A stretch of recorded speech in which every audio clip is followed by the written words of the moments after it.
को ठहराने के लिए इन जवानों को वहां से हटाया गया था। हालांकि अभी ये साफ नहीं हो पाया है कि आईटीबीपी ने ऐसा किसके आदेश पर किया था। राहुल गांधी ने अपनी एसपीजी सुरक्षा के भारी लाभ लश्कर के साथ आपदा प्रभावित इलाकों का दौरा किया था। हालांकि गुजरात के मुख्यमंत्री नरेंद्र भाई दामोदर दास मोदी को ऐसा करने से मना कर दिया गया था। राज्य सरकार ने खुद कहा था कि मोदी को आपदा प्रभावित इलाकों में दौरा करने की अनुमति नहीं दी जा सकती। बाद में केंद्रीय गृह मंत्री सुशील कुमार शिंदे को इस बात पर सफाई भी देनी पड़ी थी।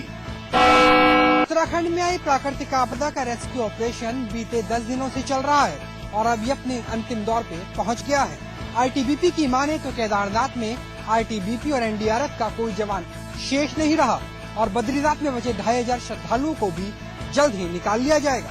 आईटीबीपी के डीजी अजय चड्ढा ने मीडिया को बताया कि उत्तराखंड में आई प्राकृतिक आपदा के बचाव कार्यों में आईटीबीपी ने 31,000 और एनडीआरएफ ने 6,040 लोगों को सुरक्षित स्थानों पर पहुंचाया है। हर्षिल इलाके में अभी भी 5,000 और बद्रीनाथ में 2,500 तीर्थयात्री फंसे हुए हैं, जिन्हें जल्द ही रेस्क्यू कर लिया जाएगा। आईटीबीपी अब इस रेस्क्यू ऑपरेशन को अंतिम दौर में मान रही है। हालांकि भारतीय वायुसेना के क्रैश हेलीकॉप्टर MI-17 में सफर कर रहे 18 जवानों के शव बरामद कर लिए गए हैं, लेकिन 2 अभी भी मिसिंग हैं। प्रधानमंत्री मनमोहन सिंह ने हेलीकॉप्टर क्रैश में शहीद परिवारों के प्रति संवेदना तो जाहिर करी, लेकिन आईटीबीपी के बड़े अधिकारी दबी जबान में उस दबाव का दर्द भी महसूस कर रहे हैं जो दिल्ली के राजनीतिक फैसलों की वजह से खराब मौसम में उड़ान भरने की मजबूरी बन जाते हैं। केंद्रीय गृह मंत्री सुशील कुमार शिंदे की सियासत खत्म होती नजर नहीं आ रही है। एक तरफ जल प्रलय के बाद जहां पूरे उत्तराखंड में हाहाकार मचा है और लोग परेशान हैं, वहीं दूसरी ओर सुशील कुमार शिंदे हैं कि अपनी राजनीति करने से बाज नहीं आ रहे।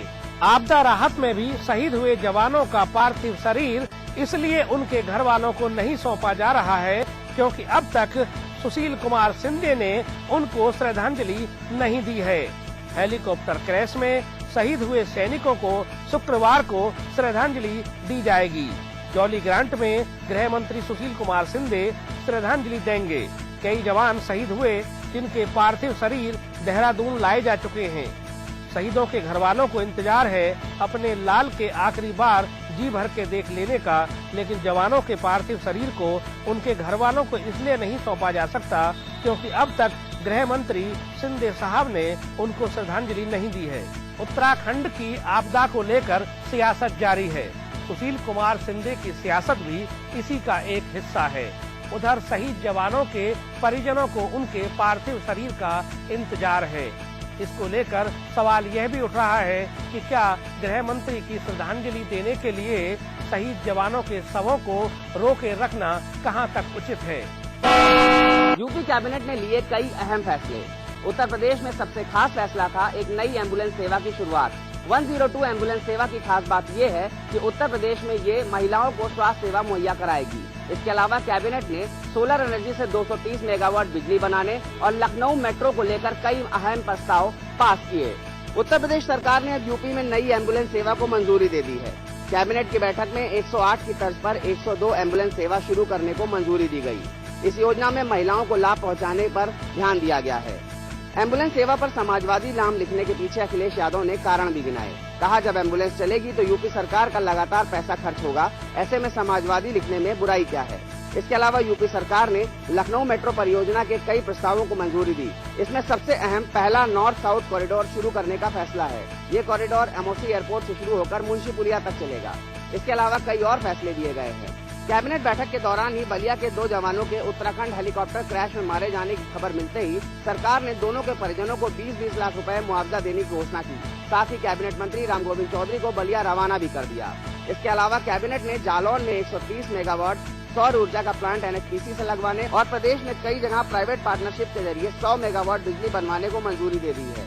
इस मंजूरी के बाद इसी साल यूपी को 230 मेगावाट सौर ऊर्जा से बिजली मिलेगी। सरकारी विभाग की नेडा की उस जमीन पर भी NHP से एक सोलर प्लांट लगेगा जिससे कि सोलर एनर्जी उत्तर प्रदेश को मिलती है। उत्तर प्रदेश कैबिनेट के ये फैसले प्रदेश को आगे ले जाने वाले हैं, लेकिन बात तब बनेगी जब दामों से निकलकर ये सारी बातें जमीन पर उतरेंगी। उत्तराखंड में आई आपदा ने जहां पूरे देश से आए श्रद्धालुओं को बड़ी विपत्ति में डाल दिया, वहीं उत्तराखंड के अधिकांश गांव को बर्बाद करके रख दिया है। लेकिन उत्तराखंड के कई गांव ऐसे भी हैं जिन्होंने जमकर वहां फंसे लोगों की मदद की है। लेकिन श्रद्धालु तो वहां से निकल दिए हैं, लेकिन बिना अनाज और राहत के उनकी जान संकट में पड़ गई है। उत्तराखंड में आसमानी आपदा या यूं कहें प्रलय को आए 12 दिन हो गए हैं। 4 धाम यात्रा में आए श्रद्धालुओं में से 94,000 से ज्यादा लोगों को निकालकर उनके घरों तक भेज दिया गया है। हालांकि कई ऐसे भी हैं जो हताहत हुए हैं, लेकिन जिन लोगों को बाहर निकाला गया या बचाया गया उन्हें सरकारी मदद बहुत बाद में मिली। पहले स्थानीय लोगों ने उनकी जमकर मदद की। जब गौरी कुंड और रामबाड़ा बहे तो गौरी गांव के लोगों ने लगभग 5,000 श्रद्धालुओं को हर रोज भोजन कराया और हर दिन मदद करते रहे। यही हाल उत्तरकाशी के गंगोत्री हर्षिल में भी था। वहीं रुद्रप्रयाग के भी कई गाँव में लोगों ने जमकर मदद की, लेकिन अब गांव वालों पर खाद्यान्न का संकट बढ़ गया है। स्थिति यह है कि कई गांव में खाद्यान्न और रसोई सामग्री पहुंच ही नहीं सकती है, क्योंकि उनके सभी संपर्क मार्ग टूट गए हैं। वहीं केदार घाटी के कई गांव जो आपदा से प्रभावित हैं, उनके बचे लोगों ने आसपास के इलाकों में शरण ली हुई है। साफ है, जब देश के श्रद्धालुओं की चिंता थी, तब उनकी मदद के लिए सबसे पहले पहुंचे गांव वालों को अब मदद की जरूरत है। इन दुर्गम क्षेत्रों से निकाले गए लोगों का कहना है कि वहां पर खाद्यान्न समाप्त हो गया है और अब न गांव वालों के पास कुछ खाने के लिए बचा है और न ही स्थानीय होटलों में।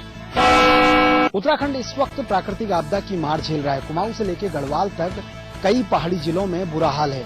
ऐसे में समाचार प्लस की टीम भी बद्रीनाथ पहुंची और बद्रीनाथ से वापस लौटते वक्त हमने जो हकीकत देखी उसे आपके सामने बयां करने जा रहे हैं। सूबे में आई प्राकृतिक आपदा से केदारनाथ और बद्रीनाथ घाटी में भयंकर तबाही हुई है। इन क्षेत्रों में लोगों को काफी नुकसान हुआ है। बद्रीनाथ में 15 जून से करीब 20,000 से ज्यादा यात्री फंसे हुए थे, जो किसी भी तरीके से अपने घर पहुंचना चाहते थे, लेकिन प्रशासन उनकी मदद करने में नाकाम रहा।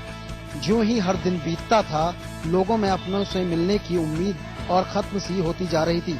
मौसम विभाग ने भविष्यवाणी की कि अगले कुछ दिनों में भारी बारिश हो सकती है। ऐसे में लोग पैदल मार्ग से भी निकलने के लिए मजबूर हुए। समाचार प्लस की टीम भी बद्रीनाथ से जोशीमठ के लिए पैदल मार्ग से रवाना हुई। बद्रीनाथ से हनुमान चट्टी तक हम पैदल सफर करते हुए पहुंचे, जिसके बाद की अगली कड़ी चुनौती लामबगड़ क्षेत्र में सड़क और पुल टूटने से नदी को पार करना बेहद मुश्किल था। सेना ने पहले से ही कह दिया था कि केवल वही लोग रस्सी से नदी पार करें जो शारीरिक रूप से स्वस्थ हों और 40 साल से कम उम्र के हों। नदी को पार करने का एकमात्र रास्ता यही था, इसलिए हमने भी इसी रास्ते का चुनाव किया। पूरे रास्ते में हमने देखा कि प्रशासन की कोई टीम भी कहीं नजर नहीं आई, लेकिन सेना और पुलिस ने ऐसे में यात्रियों की भरपूर मदद की। अपनी जान पर जोखिम डालते हुए कई यात्री सड़क मार्ग से जोशीमठ तक पहुंचे, लेकिन इस यात्रा के दौरान हमने देखा कि प्रशासन के दावों की किस तरीके से हवा उड़ी है। प्रशासन का ये दावा था कि लगातार जगह जगह पर उनके यात्रियों के लिए व्यवस्था की गई, लेकिन ये व्यवस्था देखने को कहीं भी नहीं मिली। अगर भरोसा था तो सेना और पुलिस का। प्रदेश में आए अन्य राज्यों के यात्रियों को आपदा के बाद अब अपने बेहतर इलाज के लिए डॉक्टरों की बेरुखी का सामना करना पड़ रहा है।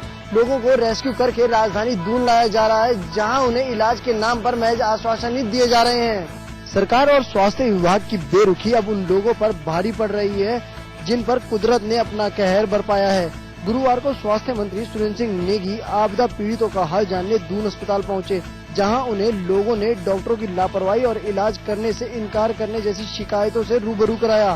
स्वास्थ्य मंत्री ने ऐसे मामलों को गंभीरता से लेने की बात कहते हुए कहा कि किसी भी मरीज को स्वास्थ्य सेवाओं के अभाव में नहीं रहने दिया जाएगा। इसके साथ ही उन्होंने कहा कि जो भी मरीज गंभीर घायल हैं, उन्हें हायर सेंटर भेजा जाएगा, जिसका खर्च राज्य सरकार उठाएगी। वहीं अब आपदा से पीड़ित अपनी व्यथा को लेकर दर दर भटकने को मजबूर हैं। उनके अनुसार प्रकृति ने तो मार मारी ही है, उससे ज्यादा अब सरकार और लापरवाह डॉक्टर मार रहे हैं।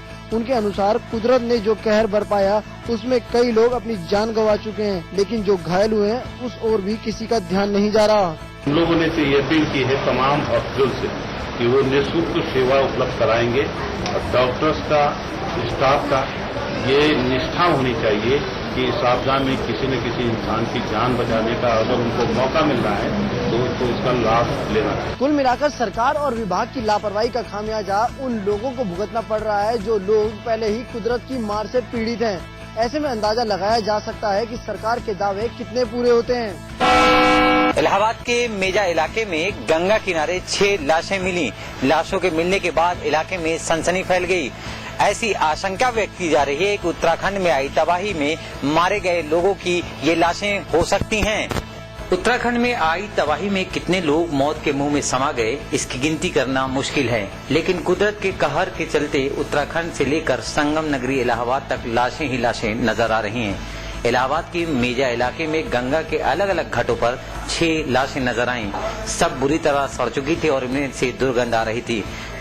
बहरहाल लोगों से खबर पाकर प्रशासन ने 6 लाशों को कब्जे में ले लिया है। इनमें 3 महिला और 3 पुरुष की हैं। अफसरों को अंदेशा है कि ये लाशें उत्तराखंड से बहकर यहां आई हैं। इस आशंका के मद्देनजर इन लाशों को चीरघर भेजने से पहले इनके फोटो लिए गए, पहचान सुरक्षित की गई और उत्तराखंड में तबाही के बाद लोगों की मदद के लिए बनाए गए कंट्रोल रूम को खबर दे दी गई है। अफसरों के मुताबिक ये लाशें 25 से 50 साल की उम्र के लोगों की हैं। अफसरों का कहना है कि अगर इनकी पहचान नहीं हो पाती है तो इन्हें मेडिकल कॉलेज में रख दिया जाएगा ताकि बाद में लोग इनकी पहचान कर सकें। जिला प्रशासन ने जहां इन लाशों को सुरक्षित कर इनकी पहचान कराने की कोशिश शुरू कर दी है, वहीं साथ ही साथ उन्होंने अन्य लाशें आने की संभावना के कारण निगरानी कमेटी बनाकर बाकायदा घाटों पर निगरानी शुरू करवा दी है।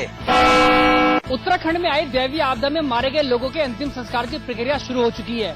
पहले चरण में केदारनाथ में तकरीबन 18 लोगों का अंतिम संस्कार कराया गया है। उसके अलावा 4 दर्जन और लोगों का अंतिम संस्कार कराया गया है। राज्य सरकार ने इसके लिए डीआईजी संजय गुंजाल को जिम्मेदारी दी है। उत्तराखंड में आई दैवीय आपदा के बाद अब शवों के अंतिम संस्कार की प्रक्रिया शुरू हो गई है। इस कड़ी में केदारनाथ में 18 लोगों का अंतिम संस्कार कर दिया गया है। इसके अलावा और 48 लोगों का अंतिम संस्कार कराया गया है। डीआईजी संजय गुंजाल का कहना है कि हिंदू रीति के हिसाब से इन सभी मृतकों का अंतिम संस्कार किया गया है। उनका कहना है कि इस दौरान पुलिस और एनडीआरएफ की टीम मौजूद रही। डीआईजी गुंजाल का कहना है कि सरकार के निर्देश पर सामूहिक अंतिम संस्कार किया जा रहा है। मृतकों की पहचान के लिए उनके डीएनए टेस्ट के लिए पहचान चिन्ह सुरक्षित रखे जा रहे हैं। उत्तराखंड में जल प्रलय को आए 12 दिन बीत चुके हैं, इसलिए लाशें अब सड़ना शुरू हो चुकी हैं। यही वजह है कि वक्त रहते अंतिम संस्कार करने की जाने की जरूरत है, वरना संक्रामक रोगों के फैलने का भी खतरा है। केदारनाथ मंदिर में पूजा अर्चना को लेकर केदारनाथ के पुजारी रावल और द्वारिका पीठ के शंकराचार्य आमने सामने आ गए हैं। द्वारिका पीठ के शंकराचार्य स्वामी स्वरूपानंद जी का कहना है कि केदारनाथ मंदिर में पूजा अर्चना को लेकर हमारा रावल से कोई झगड़ा नहीं, लेकिन रावल केदारनाथ में पूजा की परंपरा निर्वहन नहीं कर रहे। केदारनाथ की जगह उखीमठ में पूजा की बात करने वाले रावल कुपात्र हो गए हैं। रावल की यह जान लेना चाहिए कि भगवान शिव शमशानवासी हैं और शमशान में ही रहने के कारण भगवान शिव को सूतक नहीं लगता। इसलिए केदारनाथ मंदिर में परिसर की सफाई कर वहाँ शीघ्र पूजा शुरू की जानी चाहिए। अगर ये भक्त थे तो श्रीमान जी आप नोट कर सबसे पहला प्रयत्न ये करते कि वहाँ का मलबा हटाया जाए और भगवान को स्वच्छ किया जाए। द्वारिका पीठ के शंकराचार्य स्वरूपानंद जी के साथ साथ हरिद्वार के और अखाड़ों के संत भी का भी यही कहना है कि केदारनाथ की पूजा केदारनाथ में ही होनी चाहिए। बम बम बोले के जयकारों और कड़ी सुरक्षा के बीच अमरनाथ यात्रियों का पहला जत्था गुरुवार को तड़के जम्मू से अमरनाथ गुफा के लिए रवाना हो गया। पहले जत्थे में 3157 यात्री 96 छोटी तथा बड़ी गाड़ियों में सवार होकर बाबा अमरनाथ बर्फानी के दर्शनों के लिए निकले। इनमें दोनों यात्रा मार्गों पहलगांव और बालटाल के लिए यात्री रवाना हुए और यह श्रद्धालु 29 जून को पहले दर्शन करेंगे। वहीं पहले जत्थे में जाने वाले श्रद्धालु बहुत ही उत्साहित दिख रहे थे। जम्मू के यात्री निवास से बाबा अमरनाथ बर्फानी के नारे लगाते हुए अमरनाथ यात्रियों का पहला जत्था पवित्र हिमलिंग के दर्शन के लिए रवाना हो गया। हालांकि इस वर्ष अमरनाथ यात्रा शुरू होने से पहले कश्मीर में आतंकी हमले और उत्तराखंड में आई आपदा के चलते अमरनाथ यात्रा पर इसका असर पड़ने के आसार दिख रहे थे। मगर अमरनाथ के दर्शनों को रवाना हुए पहले जत्थे में शामिल श्रद्धालुओं का उत्साह देखते ही बन रहा था और यात्री बहुत ही उत्साहित थे। यात्री हिमलिंग के पहले दर्शन 29 जून को करेंगे और इसी के साथ अमरनाथ यात्रा 2013 शुरू हो गई। जम्मू के यात्री बेस कैंप में देश के कोने कोने से पहुंचे श्रद्धालुओं ने कहा कि चाहे मौसम खराब हो या हालात, मगर उनके जोश में कोई कमी नहीं आएगी। बीजेपी इलेक्शन के कमांडर नरेंद्र मोदी ने आज मुंबई में महाराष्ट्र बीजेपी कोर कमेटी की बैठक ली। वहां पर उन्होंने आगे 2014 में होने वाले चुनाव की रणनीति के बारे में चर्चा भी की। चुनाव अभियान समिति की कमान संभालने के बाद नरेंद्र मोदी का ये दूसरा अहम कार्यक्रम है। इससे पहले वो पंजाब के पठानकोट में डॉक्टर श्यामा प्रसाद मुखर्जी की पुण्यतिथि पर रैली को संबोधित कर चुके हैं। मुंबई में बीजेपी कोर ग्रुप के साथ चुनाव मंत्रणा करने के बाद मोदी एनडीए के सहयोगी दल शिवसेना के मुखिया उद्धव ठाकरे से मिलने मातोश्री भी पहुंचे। मातोश्री में उद्धव ठाकरे से नरेंद्र मोदी की मुलाकात काफी आज चर्चा का विषय रहा।